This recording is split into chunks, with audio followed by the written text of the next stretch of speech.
Hello, my friends. We're looking at another day. This is Rick, and welcome to your seat at the table. I'm currently in the room by myself, surprisingly. Missy's out in the living room with the rest of the other cast. It is a beautiful Saturday afternoon out there, or late morning, I should say. Wife's got a little bit of a tickle going on in the living room there. Anyway, we are looking at yet another installment for a game not traveled, or my would-be Interstellar Frontiers game. And one of the things I wanted to do for Cycle 18 is to do some negotiations, and so I'm going to do a couple of them. I'm going to start with the negotiation with my Agra Platinum. And his name is Hand Gladly. Yeah, that's right, Hand Gladly. Right? And he is currently, like the rest, tried at 100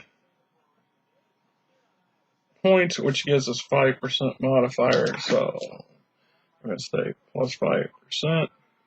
And once again, I'm going to use my Commerce and Labor Minister who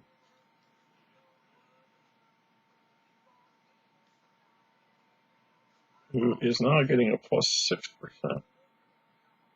Do this negotiation, and there's no limit to how many times you can tap a particular NPC in a given scenario, as long as you meet all the criteria. So, in the case of a House Minister, for example, the criteria is whatever the House wants. So that basically is pretty simple. We don't have to worry about negative modifiers like trying to ask for too much or pushing an NPC for something, whatever, how you want to look at it. But I'm asking the Platinum to build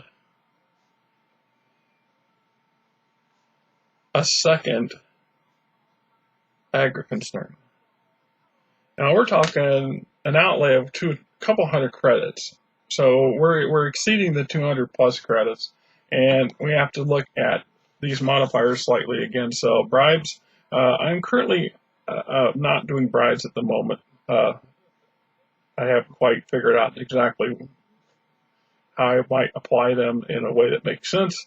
House makes requests for the same Platinum before 10 cycles. We haven't done that. Platinum or a base, so the House Platinum, so we do not gain that plus 20 from them coming to us. The House is demanding something. We're not making a demand.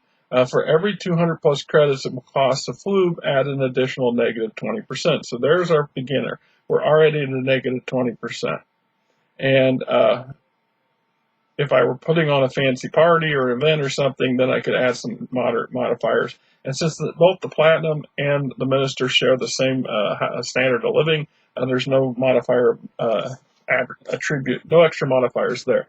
So in this case, we already have a negative 20% out the gate, which is reduced to a negative 15% because when you take the 5% that the Emma has, the Minister has.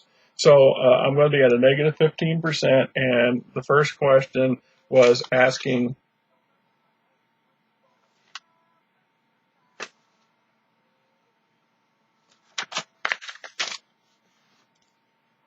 will they build the egg concern with a negative 15? So we'll toss the dice this way.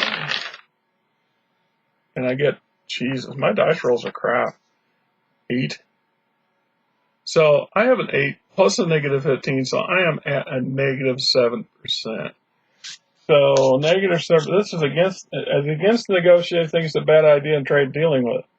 So if I ask again during this event, I automatically add a negative 50% to the base. And they give me a hard no at 30%. So if you take the negative 50 modifier plus the hard no for the round, that's negative 80%. Plus I have a negative 15 that carried over. So we're at like a 95%. It's never going to. So this is a dead negotiation.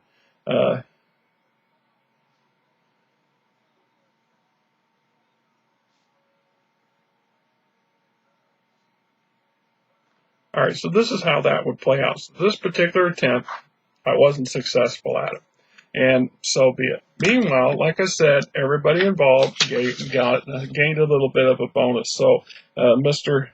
Gladly gets a whole whopping 10 points added to his ranking, and then of course my house minister gets an extra 10 points, and then because we're in the same damn scenario, I want to approach my.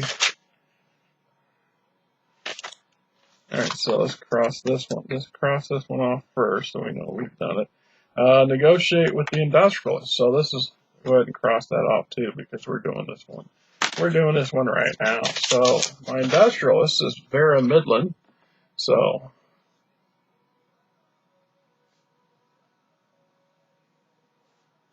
versus Emma Commerce and Labor. So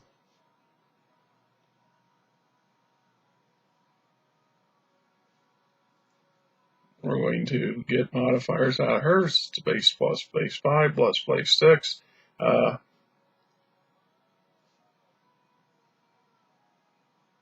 House asks that Platinum build a heavy foundry.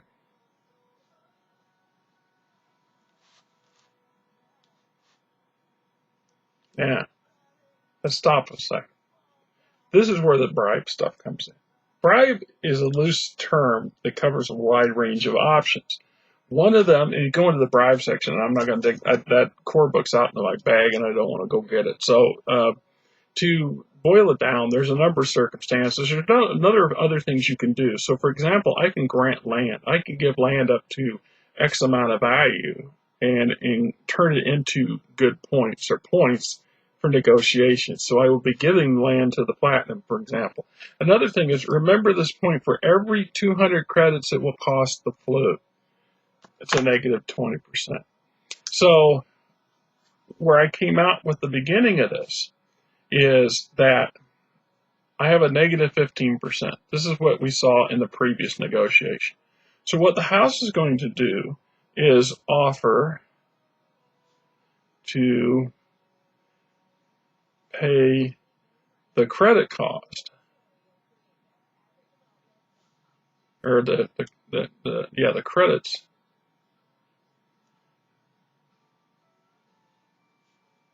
for bill. And since a good chunk of that would, if a Platinum builds something via the House's construction outfit, the House pockets that money. That's money the House earns. So that's kind of a form of negotiation that we can use to our advantage. So we're going to give them a $200, or just round it up to 200 credits for the purpose of the negotiation. And we look at one for bribes, 1 credit per 1% up to 50.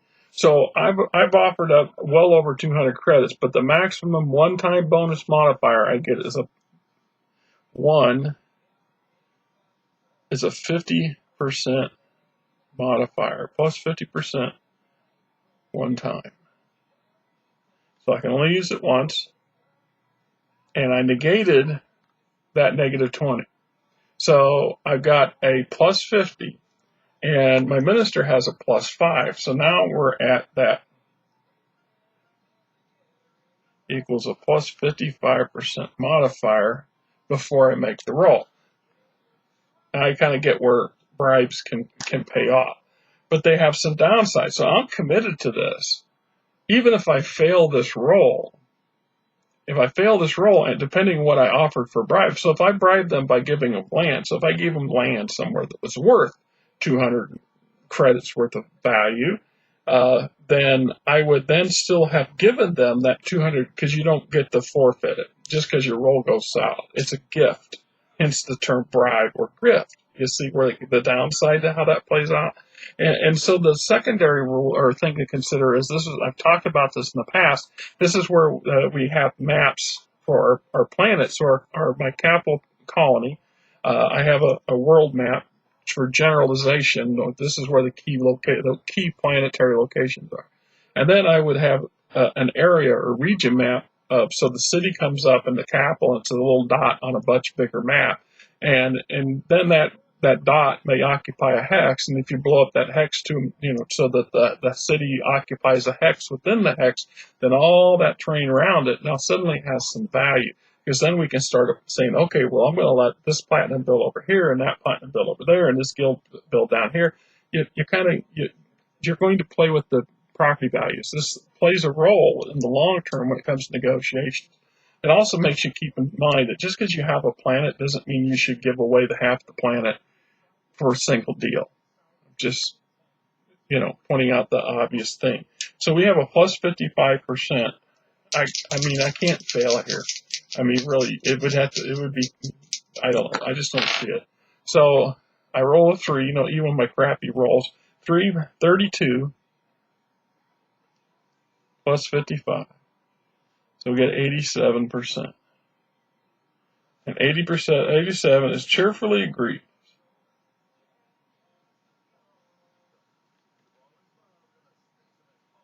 To the proposal. And then they ask if we need anything more, which then adds a temporary plus 25 and add a plus 10 to the base. So in my case, I had a plus 10 to the base, or I had a plus 5. Now I have a plus 15. Now that 50 drops off because it was a one-time thing. It's just like this 25 is a one-time thing. So 25, 30, so we get a plus 40% modifier. So the house has asked the platinum to build a heavy foundry. And this means, and the house is agreeing to pay for the cost of it. So the house is going to, now math-wise, means I'll have to go to the heavy foundry and figure out what the physical cost of it will be, and then what the material cost will be. Now, I did not negotiate for material cost. I just negotiated for the actual build cost. So the material cost is going to be much higher than what it costs, to build the factory. So I actually got off on a good deal here. And because the platinum is going to do the building, they get to acquire all the needed materials through the exchange from their side. And that means they can access everything. It's just going to cost even more to get it, which is where we do the material cost. And then, of course, the construction time it takes to construct everything. And some of the ways that we could have mitigated that is to negotiate with the caveat we're buying the material from the trade world and shipping it in. But we'll do it this way because it makes a difference. The overt cost that it costs the platinum to build the factory, even at a discount based on the house picking up part of the charge, we would like to know this because we want to track it, because we want to know how much that platinum has invested. So remember when we talked about negotiating at a 200 for every 200 credits.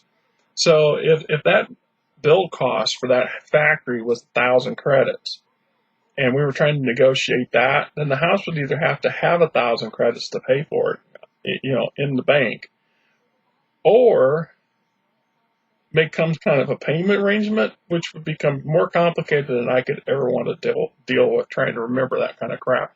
It's just, there's something to be said about how this works out.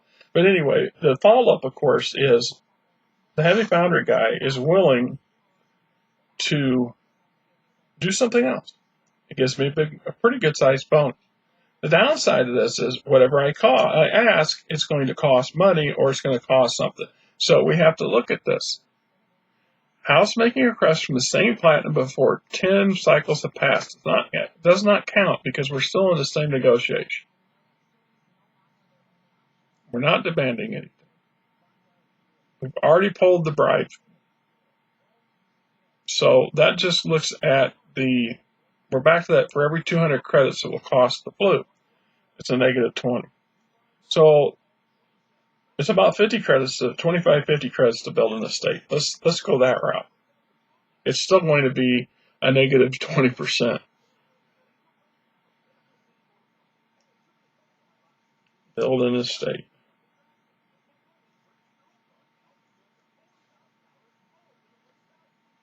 Negative 20 plus 40 equals plus 20%. All right, let's see. And 43.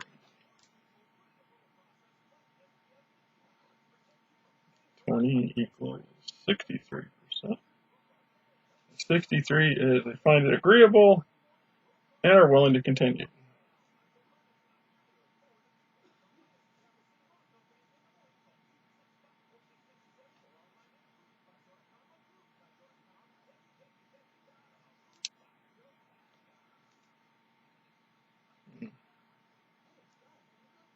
I don't know if I want to go. I'm trying to think of what else I.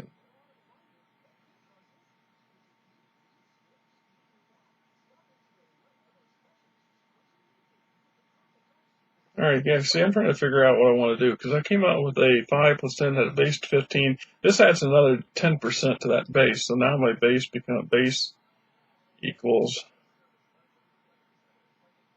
plus 25%. And then I have a temporary yes, which is a 10% modifier just for that round. So we have a plus 35.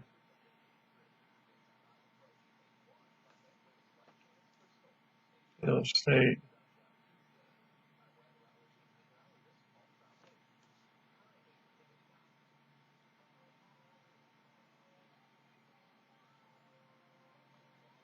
Yeah, I can't think of anything off the top of my head. We're just going to go ahead and conclude this one.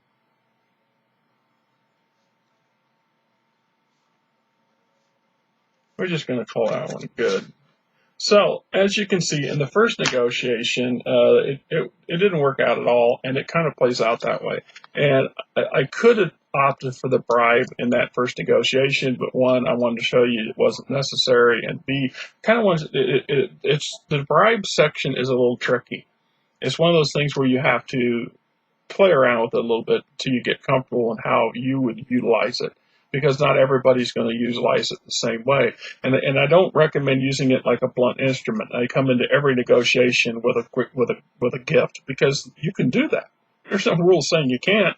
It's just that you want to keep track of that, and you have a limit. So knowing when to use that option can make a difference. So you're not going to come in and bring 5 gifts and compound it. And you're not going to ask, after every agreement, then say, here, want some more. And we try to avoid that Monty Hall thing if we can, to the best of our abilities. Anyway, I'm Rick.